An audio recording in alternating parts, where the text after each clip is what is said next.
Bienvenido sea el doctor Gerardo Torres Salcido. Reconocemos su trayectoria, su lucha comprometida desde la academia y su interés personal en la investigación del sistema alimentario, en particular los trabajos dirigidos al abasto en las ciudades. Por eso es para nosotros un honor escuchar su propuesta para el tema de políticas de producción alimentaria y abastecimiento urbano.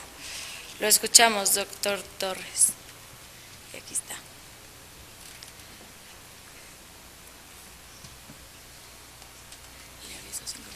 Sí, muy bien. Bueno, muchas gracias. Gracias por la foto, además. Me veía ahí contento. Bueno, gracias a los organizadores por la invitación y sobre todo al doctor Abelardo Ávila por la invitación. Estos son algunos temas que yo he trabajado. Tengo que mencionar que del abastecimiento urbano he trabajado en los últimos años otros aspectos ya de las políticas alimentarias que me parece que están muy relacionados con la seguridad alimentaria y con toda esta conformación de un sistema agroalimentario y políticas agroalimentarias que son los sistemas agroalimentarios locales, como alternativas de seguridad alimentaria, de política alimentaria y sobre todo también como alternativas a la pobreza rural. Pero aquí me invitaron a hablar de cuestiones de abastecimiento urbano, entonces pues voy a, en esta exposición que siempre es, el tiempo apremia, entonces la he organizado en, digamos, estos puntos, que es mencionarles a ustedes el objetivo que persigo, cuál es el concepto de la distribución de alimentos y sus relaciones con la soberanía y la seguridad alimentaria. Se ha hablado aquí mucho de seguridad alimentaria, pero no se ha abordado el problema de la soberanía, que me parece que es importante. Y luego, digamos, cuáles han sido los canales de distribución de alimentos, cómo han influido las políticas, más que nada las políticas, los mercados de internacionalización de la gran distribución de alimentos, es decir, de las grandes cadenas de supermercados y de las políticas públicas.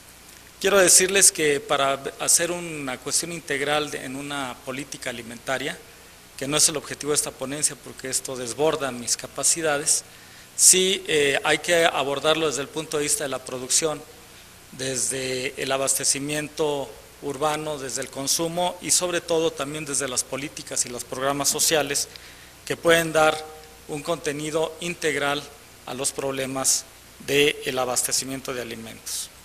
Mi objetivo es entonces mostrar una visión integral y territorial de la distribución y comercialización de alimentos por dos hechos que me parecen fundamentales. Primero, la interacción creciente de los sistemas que está siendo reconocida, que se está reconociendo aquí en todas las ponencias, y la tensión creciente entre la globalización y la localización, cómo de alguna u otra manera esta homogeneidad de la que nos hablaba Clara Husselman hace un rato, cómo esta homogeneización de las dietas, cómo esta introducción de la industria alimentaria en nuestros hogares y en nuestras mesas también tiene de alguna u otra manera resistencias desde los sistemas productivos locales y también tiene, digamos, una emergencia desde estos sistemas productivos locales para seguir prefiriendo alimentos que puedan ser que puedan tener alguna liga con el territorio, alguna liga con la identidad, con la cultura de la que se hablaba antes, y que pueda darnos lugar a una diferenciación como seres humanos dentro de una nación. ¿Qué es la distribución de alimentos y cuáles son sus relaciones con la seguridad alimentaria? Yo quiero irme a lo más básico, que es la Real Academia Española, para quienes el concepto de distribución se refiere al reparto de un producto a los locales en que debe comercializarse. Y ese reparto puede ser por sus características privada, puede ser pública, pero también puede ser asistencial. Las implicaciones para la alimentación de estos conceptos son que pueden cubrir las dimensiones de la seguridad alimentaria, que ya se han expuesto aquí, digamos, de manera reiterada, que son la disponibilidad de alimentos, el acceso, el consumo, al cual yo lo considero social, culturalmente adecuado, como un patrón alimentario, la utilización biológica de los alimentos que están relacionadas con la nutrición, con las enfermedades crónicas, la obesidad, etcétera.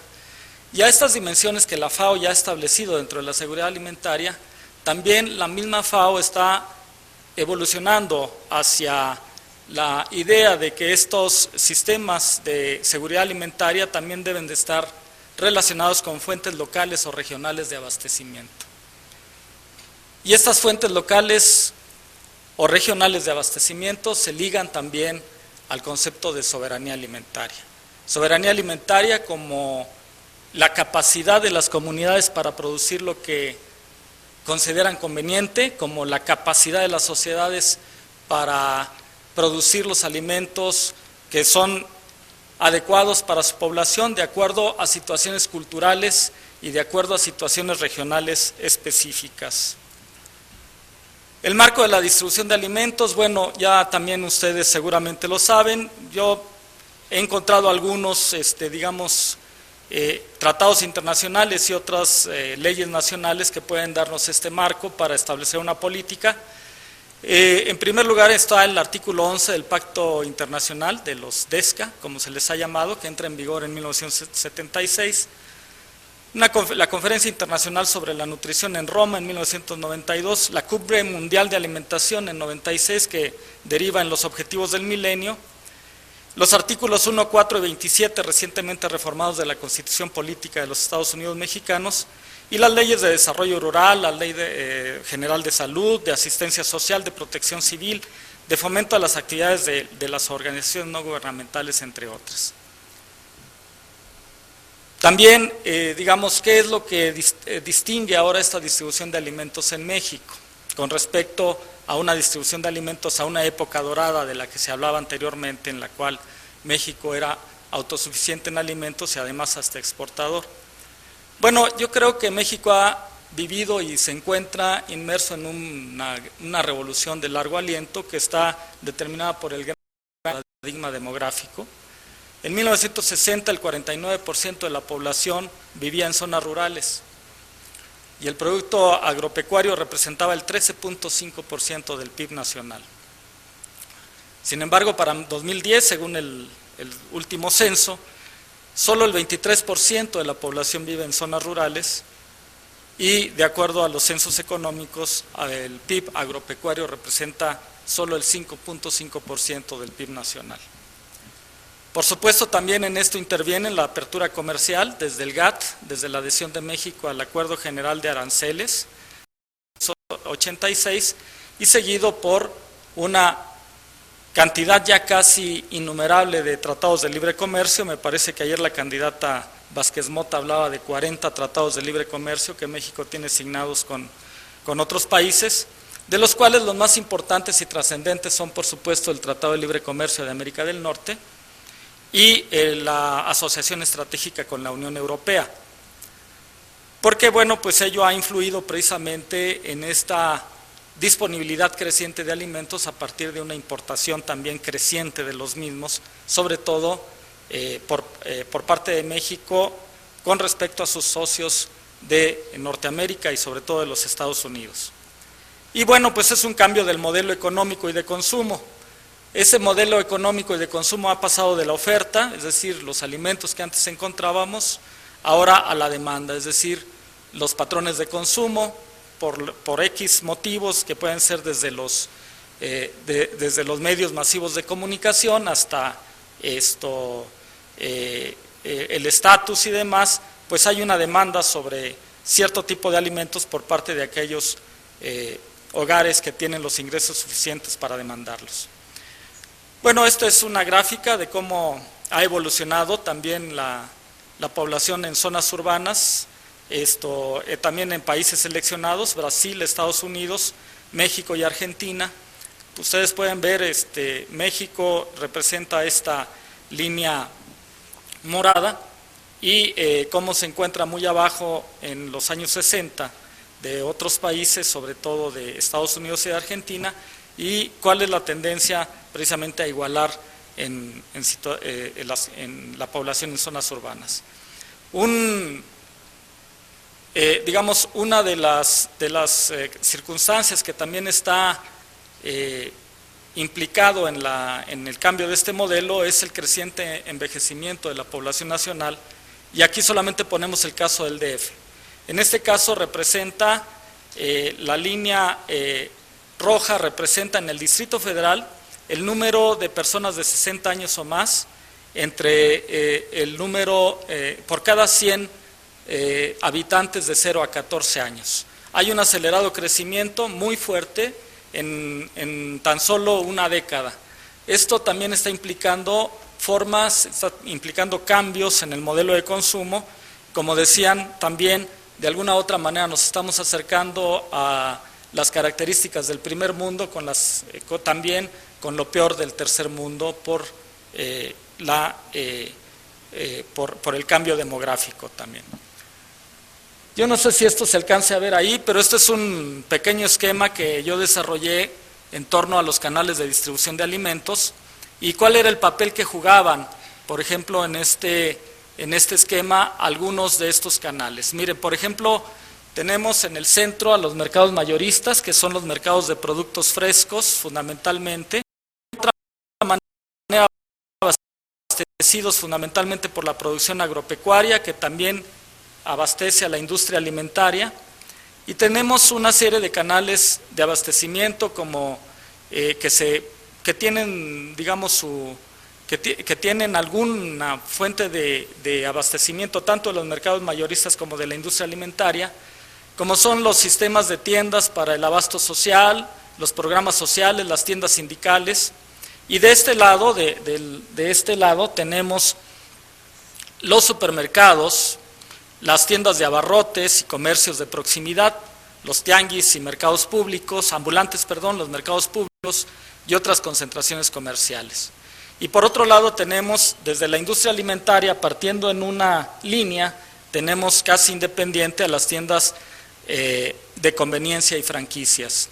Esta línea, desde la industria alimentaria hacia las tiendas de conveniencia y franquicia, se ha hecho, por supuesto, más gruesa, se ha hecho más determinante, y está pesando directamente en el abastecimiento de las zonas urbanas. Los mercados mayoristas de este gran globo que es, en 10 años es ya un globo cada vez más reducido. Precisamente en los mercados mayoristas estamos hablando de las centrales de abasto, fundamentalmente. Quiero hablar de algunos de los canales de distribución, si me da tiempo. Tenemos los mercados mayoristas. Los mercados mayoristas generalmente han sido satanizados, porque se piensa que son de los intermediarios, monopolizadores, etcétera. Sí es cierto, pero también han jugado un papel de mediadores y agentes fundamentales entre la oferta y la demanda. Han jugado también un papel en la localización y jerarquización del comercio de las ciudades, al ser espacio de concentración de productos frescos. Y la concentración de negocios también, por otro lado, ha jugado un papel como grupos de presión hacia la administración pública. Las funciones del mercado mayorista pueden ser vistas como funciones físicas, de reunión de productos, de acopio, de exhibición, almacenamiento, localización para la distribución minorista, pero también económica, de información, competencia y financiamiento. Quiero decir además que en los mercados mayoristas también se da mucho la relación cara a cara, se da mucho la relación precisamente de confianza entre distribuidores y entre acopiadores, que no siempre funciona de manera idónea, pero que de alguna u otra manera recuerda esas funciones del comercio como funciones de socialización y de cohesión social. Sin embargo, durante los 90 hubo un gran cambio en los mercados mayoristas, el mercado de alimento y los canales modernos de comercialización, como fueron las tiendas y los supermercados resultaron amenazantes. Entonces, por ejemplo, quiero decirles aquí cómo se da el proceso de integración de la gran distribución, es decir, de los mercados mayoristas. Se da como una integración vertical que parte desde los negocios básicos, la expansión a otras regiones y países, la diversificación de los formatos de tienda, de negocios y la diversificación en otros negocios al menudeo, y posteriormente cómo se diversifica a nivel de la internacionalización. Es muy sabido cómo precisamente este esquema es el que desarrolló Walmart y cómo México fue el primer país donde desarrolla este esquema, saliendo de las fronteras de los Estados Unidos para avanzar hacia el mercado mexicano, y cómo el mercado mexicano fue el punto de partida para que Walmart desarrollara su esquema de negocios en prácticamente todo el mundo, incluido ahora China. Y entonces, ¿cómo se hizo esto? Bueno, se hizo precisamente mediante una integración vertical de los negocios, una diferenciación en los formatos de tienda y un avance específicamente sobre las zonas urbanas y luego sobre las zonas periurbanas. ¿Cómo se hizo esto? Bueno, se hizo precisamente mediante la integración vertical también de los sistemas productivos hacia las grandes tiendas comerciales.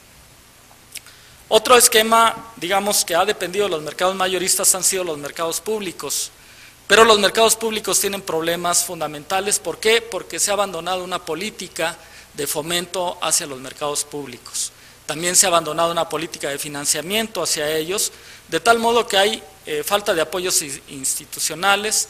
Los mercados públicos también no solamente se valorizan por los productos o los alimentos que venden ahí. En Europa hay una creciente corriente para valorizar los mercados públicos por lo que representan en cuanto a su valor patrimonial y en cuanto a su aportación a la marca ciudad. Ustedes van, por ejemplo, a Barcelona y encontrarán el mercado público de Barcelona, o en Madrid los mercados públicos, como mercados públicos en Italia, por supuesto, y en general en los países mediterráneos, a donde la gente va no solamente a comprar alimentos frescos o a disfrutar de alguna vianda, sino que también va por su valor arquitectónico, por su característica, digamos, de identidad que le da a los barrios, y sobre todo también por encontrarse con los amigos. Esto es algo que es fundamental, digamos, la gastronomía, como se decía hace rato, los alimentos, son incomprensibles si no los compartimos, si no los consumimos en sociedad y si no los compartimos con los amigos o con los familiares. Esto es lo que nos da identidad y esto es lo que da valor a los alimentos. Y el espacio público puede ser recuperado a partir de este abastecimiento de alimentos, pero es una política que justamente lo que se trata de privilegiar hasta ahora es el espacio privado, en donde la gente se siente en espacios aparentemente seguros, limpios, cómodos, pero en donde no hay esa interacción con los amigos, con los familiares, etc. No hay esa interacción con los vecinos del barrio, a donde podemos llegar y chismear de lo que hizo la señora de al lado el día de ayer, o el señor de al lado, cómo se pasó de copas, en fin. La inseguridad tiene un problema también en los mercados públicos.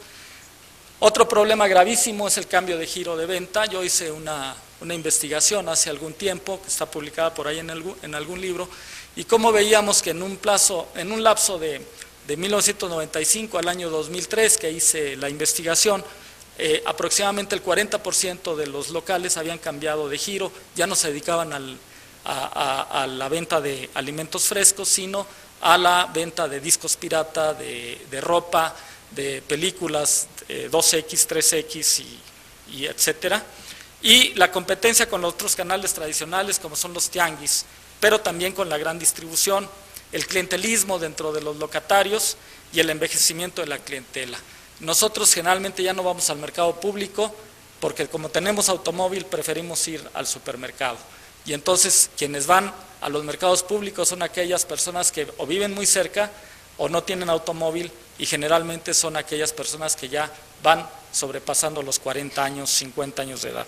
Entonces, en la Ciudad de México existen, sin embargo, una gran cantidad todavía de canales tradicionales de abastecimiento que pueden ser canales de distribución de alimentos frescos. Tenemos los tianguis, que ahí tienen ustedes una proyección. Los tianguis no responden exactamente a cuántos tianguis hay, sino cuántas veces pasan por la delegación. Los mercados públicos se han conservado exactamente iguales. La normatividad de los mercados públicos es de 1951 y desde hace 30 años no se construye, o más de 30 años, no se construye un mercado público.